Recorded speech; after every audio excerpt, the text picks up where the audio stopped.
Welcome to Golden Mastermind Seminars Radio with your host, Jeffrey Combs. Good afternoon, everyone. Golden Mastermind Podcast. Good to be here with you. Your daily discipline.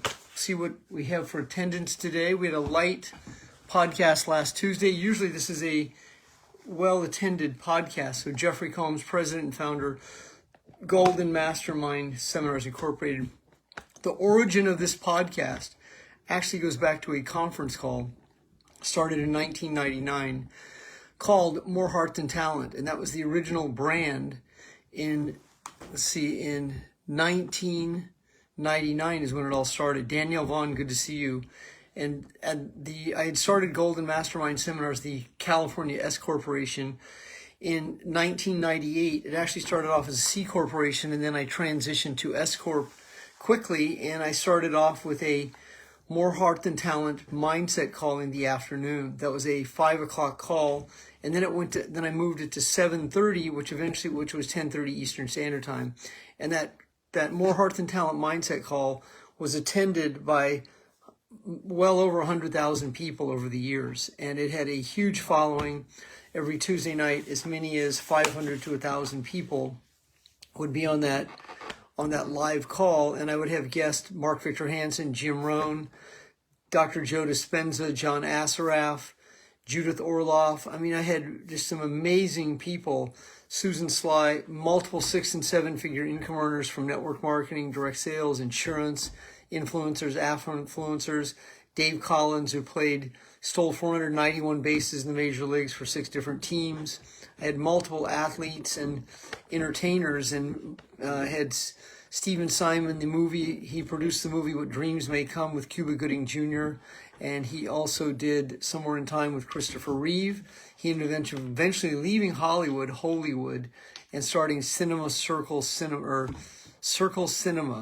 and that was with he produced the movie Conversations with God out of Ashland, Oregon. So I had many people on this, which originally was a More Heart Than Talent mindset call. I interviewed Jim Rohn on 2 different occasions.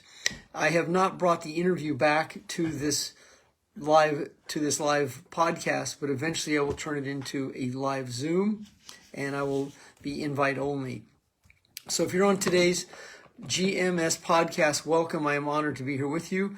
Yes, so Danielle says what dreams may come. So I actually shared the stage with Stephen Simon. He produced the movie What Dreams May Come with Cuba Gooding Jr., and he then went out and started his own spiritual community, and he moved to Ashland, Oregon, and he produced the movie Conversations with God with Neil Donald Walsh.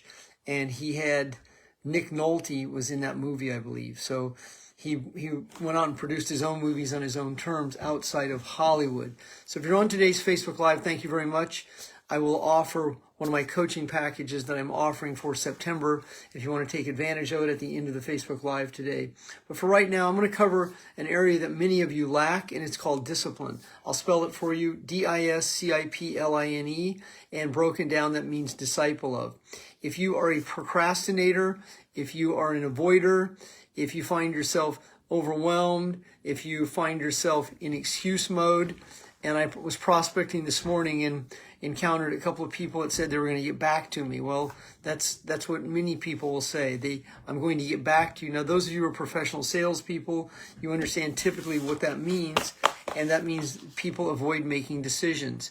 And your daily discipline, DISCIPLINE, it's a word that I suggest you write down. Good afternoon, Rachel. Good afternoon, Tomas, Danielle, Kevin. Good to see all of you here. And Kevin, a couple of Kevins here this afternoon, and Amber. So honored that those of you who are here. And so the topic for today's Facebook Live is daily discipline. The word's origin is disciple of. So discipline. Now, there's more than one meaning of discipline. You may have had a parent who was very narcissistic or very aggressive or passive aggressive who beat you, traumatized you, and they were going to discipline you.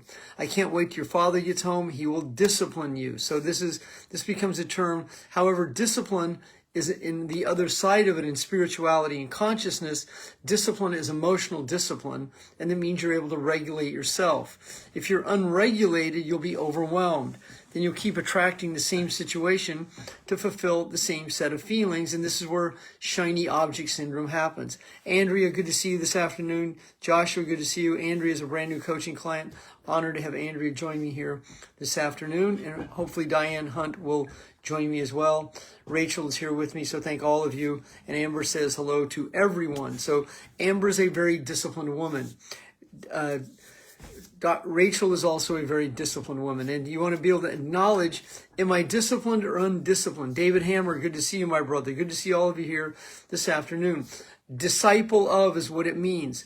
Kevin Paulson says, love Dr. Joe Dispenza. He covers this, and so does David Hawkins. The undisciplined ego has challenges resting. The undisciplined ego moves from place to place and space to space. The undisciplined ego has challenges grounding itself, like at a desk or in an office or in a space in letting go of the ego and accessing higher consciousness, then you can produce and be in a state of higher consciousness where you're not seeking a shiny object, where you don't have to get up all the time. You don't have to walk around the block all the time. You can stay in a sedentary place and be able to produce the results in a relaxed body. And time moves fast when you're in a disciplined, enlightened soul, and when you're shiny object syndrome, you have to move from place to place. Time goes slowly, and also time gets away from you when you're in this space because you have so many obligations. And so when you have clearly defined boundaries, that is one component of discipline. And when you are disciplined, you'll have a method, a system, a routine that you operate in. And you will tend to do the same situation over and over without feeling bored. But if you get bored easily, it's because you don't have rest in your soul. You have an unrestless soul that constantly has to move from place to place, space to space, person to person, shiny object to shiny object. And you are Jojo, the Indian circus boy, going from here to there to here, and enabling, over-obligating, doing more for others than you do for yourself, do-gooding, finding situations to stay busy. A disciplined soul, a disciplined man or woman in consciousness is productive. And so even when you're in peace, or when you're in inspiration, or when you're in any other level of higher consciousness, you're not all over the place. You're not all over the map. So when you're meditating is a state of nothing. This is why many people have challenges meditating, because their mouth moves and they say, I can't turn my brain off. The same person that has challenges resting at night will say, I can't sleep at night. And then they typically have to use sedatives or other means to go to sleep, because that's the belief system that they hold on to. And if you have discipline, you can rest on command. You can access higher consciousness through your pineal gland, which is the quantum field, on command. It allows you to plug in. It allows you to be in the know, in the present, right here, right now. And that level of discipline creates a level of emotional energy called charisma. And this is also sex energy. So the transmutation of sex energy, charisma, love, joy is what creates an attractor factor. And a disciplined person, whether it's in prospecting or dating, is not impatient. But if your soul is impatient, if your ego is impatient, you'll get frustrated and disappointed very easily. And then the mouth moves, and then the mouth starts talking about how difficult situations are. In an emotional state of discipline, you're not criticizing yourself, criticizing the universe. You're focused on the solution in the present. And in that situation, over time, through really harnessing your energy, your sexual energy, that has nothing to do with sexuality. Your sexual energy is the energy that you transmute from your core. In the chakras, that's chakra 6 and 7. And when you're transmuting from there, you're in a whole body experience of transmutation. When you're in your head, you're only transmuting from right here. Your brain is oscillating in a very short frequency, and you're only in a very short circle of energy. when you're in higher consciousness, in emotional discipline, and you're not in anxiety, fear, or doubt, you're transmuting your energy from all 7 chakras, from love, joy, bliss, enlightenment, understanding, knowing, awareness, trust, and truth. And then it's a long wave called gamma, the gamma brainwave state. And the discipline that you're transmuting from is you're transmuting dimethyltryptamine, which has a long wave. It'll go a long distance around the world even. And this is where people will understand what you're sending. You're not in a mixed message and you're clear. And in this situation, you can take a thought, turn it into a form, and someone else is in a similar wave, and then they feel that, and then they call you, or they connect with you, or they show up. This is called synchronicity, and at a very, very high level of it, it's called synchrodestiny. And this is how you'll find your soulmate, your teammate, and it becomes organic, and it's holistic, and it's not forced. When you're on certain dating sites or you're buying leads and you're getting frustrated with the situation and no one's buying from you, well, this is because you're undisciplined and you're impatient, and then you're expecting automatic results right now. And if you don't get them, then the mouth moves and you start talking, typically out of the side of your mouth, and you say, my leads suck, no one's going to buy from me. And then you talk like this, and this keeps you in a very undisciplined state. Now, the mastery of this situation, the breakthrough factor, is to be able to understand in your own character defects that you're undisciplined. Now, you can be disciplined in certain areas and undisciplined in others. The ideal situation is you're disciplined in everywhere in your life, in all areas of your life, so that you're one with, and you live in a very relaxed body, in a level of high emotional discipline. You seldom relapse, and you're in the flow. You're not critical of yourself or others, and you're in a be state. You're in a state of being, and you're constantly looking for ways to improve yourself in a relaxed body through power, not force. And when you're in your power, you will attract at a much higher level of transmutational energy. People begin to show up. It's not forced. And when it's forced, then you have to have a counter force, and you're in opposition. When you're in your power, based on having exceptional discipline, to be in your power, you're in a state of be. You're not in a do state, you're in a state of be, and you're being while you're doing, and the energy that you're transmuting is very relaxed, is very clear, it's very clean, and it's from a gamma brainwave state. Gamma is like this, and theta is like this, beta is like this. So this is where many people are in their brainwave state. They're like this, and they're not able to be like this. And so when you're like this, you can also just come to right here, and you can meditate. You can go to sleep on the airplane. You can pull your hat down over your eyes, and you can rest on command without going, oh my God, I'm not going to be able to do this. There's so much turbulence on this plane, and it's so loud. And so this is what happens when you're undisciplined. The mouth moves, and you relapse back into frequent situations, and you're looking for the worst case scenario. And then when it comes to money, when you live in this undisciplined law of money, then you'll have lots of debt. You'll chronically get behind. People don't buy from you. And then you're always scrambling. Because when you're always scrambling with money in that scramble state, it's actually a frantic energy that you actually get a payoff from it. And the payoff is you're chronically rescuing yourself. And this is what so many people do, and this is why they will tell me, I'm going to hire you, but the people that tell me this, they're always going to hire me when it's perfect, and they're going to wait till it's perfect, and since it's never perfect, the time to hire me is when you're at rock bottom. I tell people this all the time. Whenever the time is, but this is what so many people do. They won't make their move until they're ready, and because they're never ready, they don't make their move. And this is how years tick by in people's lives, and then they never really achieve the goals that they are capable of. And it's not that they're capable of, but they don't achieve them because that would contradict their identity of struggle, trauma, rescuing themselves, last-minute behaviors, and other situations of the undisciplined level of consciousness. So anxiety, fear, and doubt breeds low levels of consciousness of undisciplined. And then you relapse frequently into anger, resentment, frustration, rage, hate, abandonment, rejection, overwhelmed feelings, grief, apathy, and pride. And this is where most of the world resides. And if you seek to let go of these feelings of inadequacy, not being good enough, it requires discipline. The first situation requires is courage, the courage to let go. If you seek to attract higher vibrational clients, teammates, vendors, and contractors, it requires clarity.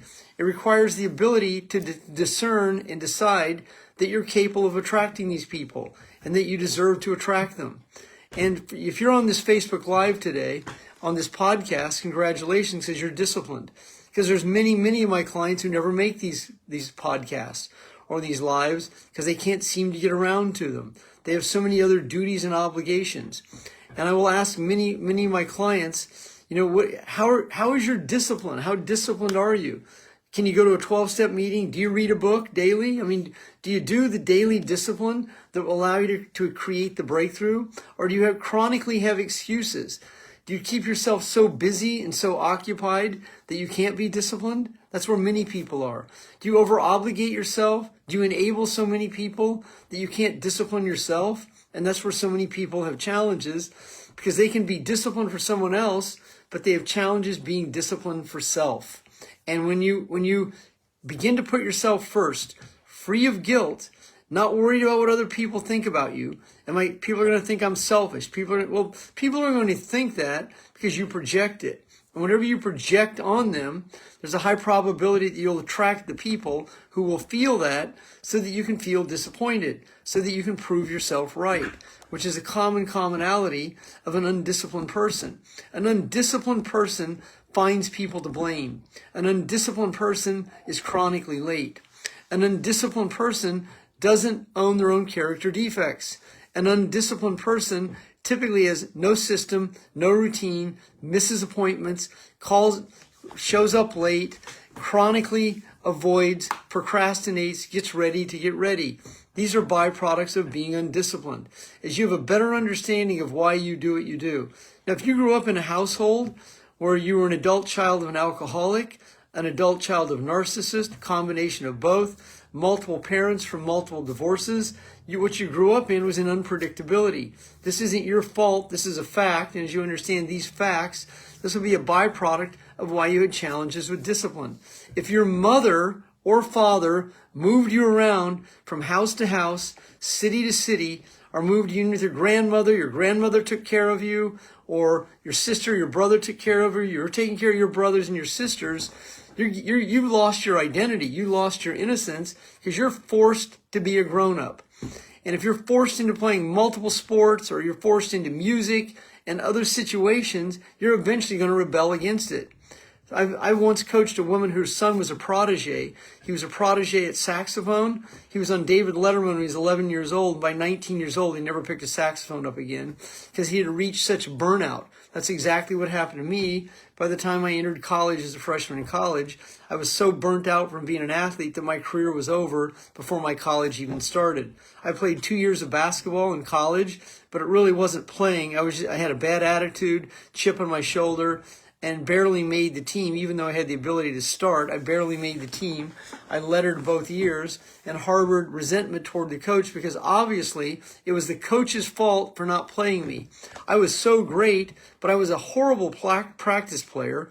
I smoked marijuana oftentimes before practice and half-assed practice all through practice. Yet in high school, I was extremely disciplined. I had reached a burnout factor. And that's also a place that many people reach, is they spend so much time in their head and so much time in fight or flight that it breaks the body down. Now, that happened to me at 18 years old. It happens to people every single day in today's society due to being over-medicated, over-regulated, the food choices that are consumed, the trauma-based mind control that's going on, fear-mongering, worry about the future that hasn't happened, regret from the past, and especially an area that hinders many people is guilt, worrying about what other people think of you. Not having the ability to separate your feelings from people who continue to traumatize you, holding on to people in dysfunctional relationships that are disempowering, rather than attracting to your reality people in situations that are empowering, people that you can be in business with that are inspiring, people that will get what you can share love, joy, and bliss with. So that would be the ultimate opportune situation for you to attract. This is why letting go is an acute skill required to be able to be and stay in a relaxed body. The more that your body is in a relaxed state, you're transmuting from your energy from a much higher calibration of love, joy, bliss, understanding, knowing, being present, being in the now, being available, understanding, and being in trust and truth. Truth is one of the highest levels of consciousness, and it calibrates out right around enlightenment. And once you understand the truth, know the truth, then you're not in denial any longer. When you live and stay in denial, you're living in doubt. Doubt is a very low vibrational energy which keeps you procrastinating and avoiding, or going through the process being frustrated and disappointed. As you have a better understanding of cause and effect, why you do what you do, as you're able to self-regulate and be able to view the experience without relapsing into it, separating yourself from the experience so that you're not in fight or flight, you will be constantly raising your level of consciousness. When you consistently relapse into fight or flight, find yourself procrastinating and avoiding, pulling it off at the last minute, scrambling for money, scrambling with debt, your body stays in a very high frantic state of, it's a cardio cocktail of cortisol and adrenaline. As you begin to let go, you'll be in a much higher brainwave state called gamma, and you'll transmute your energy from a gamma brainwave state where you're in the chill factor. And people notice this because they see how calm you are, how cool you are, how smooth you are, how relaxed you are. They see the love you emit, the joy you're in. They see your charisma that's emanating, and they see the posture you're in, and that's when people buy you unconsciously. That's holistic, that's organic, and that's a beautiful situation when that happens to you because it's all from power, not from force.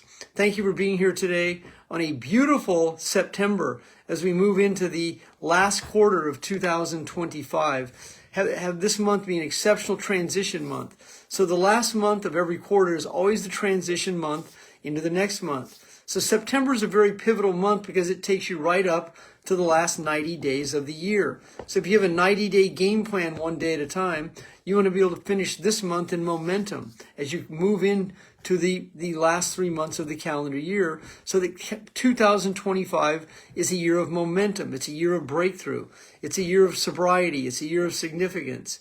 It's a year that you turn the corner. And so that all begins one day at a time with discipline by opening your eyes, getting out of bed, making your bed, praying, exercising before you even start your day, cold plunging, showering, exercising, hot tubs, hot bath, steam bath, and sauna, any multitude of situations as you start your morning in prayer, exercise, and production. It's a beautiful situation when you can do that all in a very relaxed body. If you're on today's Facebook Live, you're a former client, I have a September unique marketing proposition that will offer any or all of you who are former clients. Reach out to me. I would be honored to be your coach again. Breathe, release, and let go in a relaxed body. Diane, good to see you this afternoon. Good to see all of you this afternoon. Kevin, Clinton Paulson, Aaron, good to see you. It's always good to see you on Facebook Live, Golden Mastermind Podcast. Have a great afternoon, everyone.